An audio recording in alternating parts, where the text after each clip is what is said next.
नमस्कार दोस्तों, मैं अपने यूट्यूब चैनल एस्ट्रोलॉजर आकाश दीक्षित में आपका सभी का स्वागत करता हूँ। मैं आज आपके सामने विषय लेके उपस्थित हुआ हूँ। मेष लगन के बारे में कुछ जानकारी और कारक व अकारक ग्रह, मारक ग्रह और समग्रह के बारे में मैं आपको कुछ जानकारी देना चाहता हूँ। आइए जानते हैं मेष लगन के बारे में क्या जानकारियाँ हैं। देखिए, एक चार्ट है जिस चार्ट में मैंने 1, 2, 3, 4, 5, 6, 7, 8, 9, 10, 11, 12 ये 12 भाव हैं। 12 भाव में यहाँ जो राशि पड़ी है ये हमारा मेष लग्न है। ये सबसे पहला लग्न है जिसको हम बोलते हैं मेष लग्न। मेष लग्न की कुंडली में कारक ग्रह देखते हैं। सबसे पहले मंगल देव, क्योंकि मंगल की राशि है मेष और वृश्चिक। इन दोनों राशियों का स्वामी मंगल होता है, इसीलिए मंगल यहाँ त्रिकोण और केंद्र का भी स्वामी है। इसीलिए यहाँ मंगल अति योग कारक होंगे। हालांकि उनकी राशि अष्टम भाव में पड़ने के साथ साथ उनको दोष नहीं लगेगा, मगर यहाँ मंगल कारक होंगे। बस इस कुंडली में उनका प्लेसमेंट अच्छा होना चाहिए, तभी वो कारक ग्रह के रूप में कहलाएंगे। फिर नंबर दूसरे पे आता है सूर्य ग्रह। सूर्य ग्रह यहाँ एक त्रिकोण के मालिक हैं, जिससे कि और लग्नेश के मित्र भी हैं। सूर्य मंगल आपसी में मित्र भी हैं। इसी वजह से यहाँ पे सूर्य अति योग कारक ग्रह बन जाते हैं, या कारक ग्रह भी इनको बोल सकते हैं। अब आते हैं देवगुरु बृहस्पति। देवगुरु बृहस्पति को नवम भाव यानी भाग्य भाव का स्वामी है और व्यय भाव का स्वामी है। इसीलिए यहाँ पर भी ये योग कारक ही होंगे, क्योंकि सबसे पहले फल ये भाग्य का ही करेंगे। मैं ये कारक ग्रह इस वजह से कारक ग्रह ये जब बता रहा हूँ जब इनकी प्लेसमेंट अच्छी होगी, क्योंकि प्लेसमेंट अच्छी नहीं होगी तो ये कारक होते हुए भी अकारक ग्रह के रूप में खराब फल भी दे सकते हैं। आइए जानते हैं मारक ग्रह। इस कुंडली में मारक ग्रह सिर्फ एक ही ग्रह है, जो है बुध देव।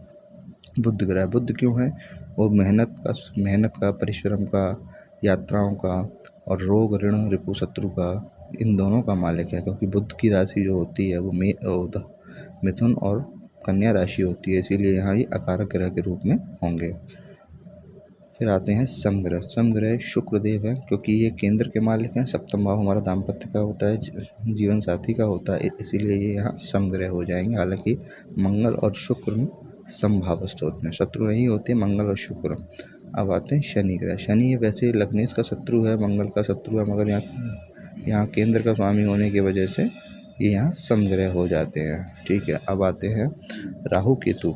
राहु केतु की स्थिति के अनुसार कारक या कारक की गणना की जाएगी। अगर लग्न में मेष लगन में राहु की स्थिति हुई, जैसे तीसरे, छठे, 11 में हुआ, तो राहु एक कारक ग्रह बन जाएंगे। ऐसे ही केतु की भी स्थिति को देखा जा सकता है। मैं आपको फिर से बता दूं मेरे प्रिय दोस्तों, प्रिय जातक और जातिकाओं, कि कारक और अकारक ग्रह की गणना उनकी उस भाव की स्थिति को देख के की जाएगी कि किस भाव में बैठे हैं, किस ग्रह की दृष्टि पड़ रही है। उसी के अनुसार हम कारक और मारक ग्रह का चुनाव करते हैं। ये मैंने आपको बेसिक नॉलेज दी है।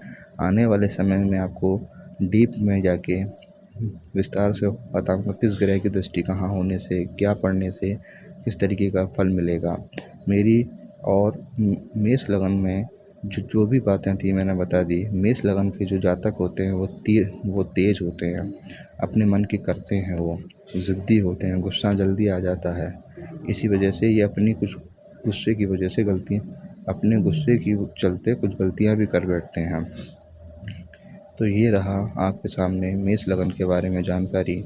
और मैं आप लोगों से अनुरोध करता हूँ कि मेरे यूट्यूब चैनल एस्ट्रोलॉजर आकाश दीक्षित को सपोर्ट करें, मुझे अपना प्यार बनाए रखें, आपसे अनुरोध है। और मेरी इंस्टा ID को भी आप फॉलो कर सकते हैं, @astroBharadwaj 2023।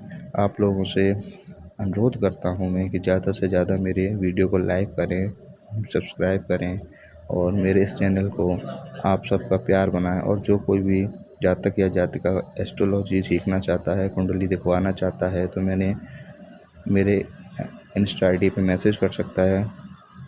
और कुंडली दिखवाने का, विश्लेषण कराने का कोई चार्ज नहीं है। धन्यवाद।